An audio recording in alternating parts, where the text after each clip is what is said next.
بسم اللہ الرحمن الرحیم۔ شروع اللہ کے نام سے جو بڑا مہربان نہایت رحم والا ہے۔ دوستو، آج ایک ایسے واقعہ کا ذکر کریں گے جو خواجہ حسن بصری رحمۃ اللہ علیہ کی زندگی کا رخ تبدیل کرنے کا سبب بنا۔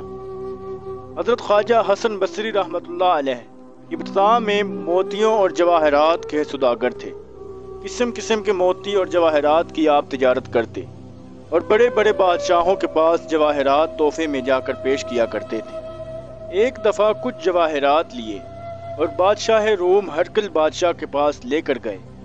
لیکن پہلے وزیر سے ملاقات ہوئی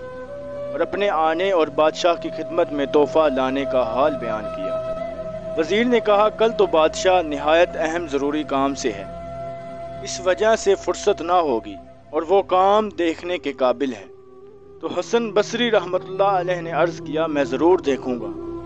وزیر نے حضرت حسن کو لے جا کر ایک جگہ میدان میں ٹھہرا دیا۔ اس میدان میں ایک خیمہ لگا ہوا تھا اور خیمے کے ارد گرد اعلیٰ درجے کا مخمل کا فرش تھا، اور خیمے کی چوپیں چاندی کی تھی اور میخیں سونے کی تھی اور نہایت قابل دید منظر تھا۔ وزیر نے حضرت حسن کو خیمے کے پیچھے کھڑا کیا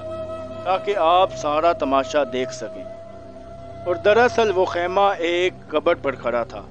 اور وہ قبر ہرقل بادشاہ کے عزیز فرزند کی تھی، اور آج اس کی سالانہ برسی کا دن تھا، اور بادشاہ سالانہ رسم تعزیت ادا کرنے یہاں آیا تھا۔ حضرت حسن نے دیکھا، پہلے ایک جماعت مقدس عیسائی لوگوں کی خیمہ کے اندر آئی اور قبر کے پاس کھڑے ہو کر کچھ پڑھنے لگے اور پھر روتے ہوئے نکل پڑے، اور اس کے بعد ایک جماعت طبیبوں اور بڑے ذی عقل لوگوں کی آئی۔ یہ لوگ بھی ننگے سر قبر کے پاس کھڑے روتے رہے اور تھوڑی دیر کے بعد نکل کر چلے گئے۔ اس کے بعد فوجی افسران کی جماعت ننگی تلواروں کے ساتھ خیمے کے اندر آئی، اور وہ بھی قبر کی سلامی اتار کر ناکام واپس چلی گئی۔ فوجی لوگوں کے بعد ایک جھنڈ نوجوان عورتوں کا آیا، جن کے سر کے بال کھلے تھے اور ان کے ہاتھوں میں سونے کی تھالیاں تھیں، اور جن میں موتی اور جواہرات بھرے ہوئے تھے۔ ان عورتوں نے قبر کا طواف کیا اور بہت سا رو کر یہ بھی خیمے سے باہر چلی گئیں۔ ان سب کے بعد بادشاہ خود خیمے کے اندر آیا اور قبر کے پاس کھڑا ہو کر کہنے لگا، بیٹا تو مجھے بہت پیارا تھا، مگر افسوس تو مر گیا، اور اگر مجھے یہ معلوم ہو جائے کہ جس نے تیری جان لی ہے اسے بڑے بڑے راہبوں اور پادریوں کا کہا مان کر وہ تیری جان واپس کر دے گا، تو یہ بڑے عیسائی راہب اس کام کے لیے تیرے پاس حاضر ہیں، مگر میں جانتا ہوں ان کے کہنے سے کچھ نہ ہوگا۔ اور اگر مجھے یہ معلوم ہو جائے کہ عقل مندوں اور طبیبوں کی تدبیر کرنے سے تیری جان خدا تجھے بخش دے گا،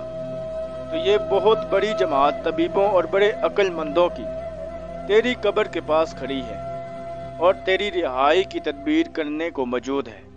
مگر میں جانتا ہوں تجھے ایسے زبردست نے مارا ہے کہ اس کے سامنے کسی کی تدبیر نہیں چلتی۔ اے فرزند، اگر مجھے یہ معلوم ہو جائے کہ جس نے تیری جان نکالی ہے وہ کسی بڑی فوج سے ڈر کر تجھے تیری واپس جان دے دے گا،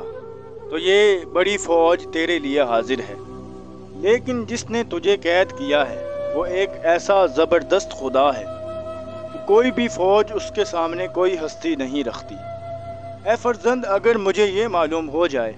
کہ جس نے تجھے مارا ہے وہ حسین اور خوبصورت عورتوں کا طالب ہے، اور یہ حسین عورتیں لے کر تجھے چھوڑ دے گا،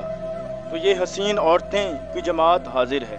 مگر میں جانتا ہوں نہ وہ حسین عورتوں کا طالب ہے، نہ مال و جواہرات کا طالب ہے، اور اب وہ تجھے کسی طرح نہ چھوڑے گا، اس لیے اب پھر میں تجھ سے 1 سال کے لیے رخصت ہوتا ہوں۔ اور بادشاہ یہ کہہ کر خیمے سے باہر نکل آیا، اور سب لوگ قبر کے پاس سے رخصت ہوئے۔ خواجہ حسن بصری نے یہ واقعہ دیکھا تو دل پر ایسا اثر ہوا، اور پھر دنیا سے طبیعت ہٹ گئی، اور پھر آپ نے دنیا کے جواہرات بیچنے چھوڑ کر آخرت کے جواہرات خریدنے شروع کر دیے، اور دنیا کے جملہ کاروبار سے الگ ہو کر اس فکر میں پڑ گئے کہ آخرت کی تیاری کی جائے،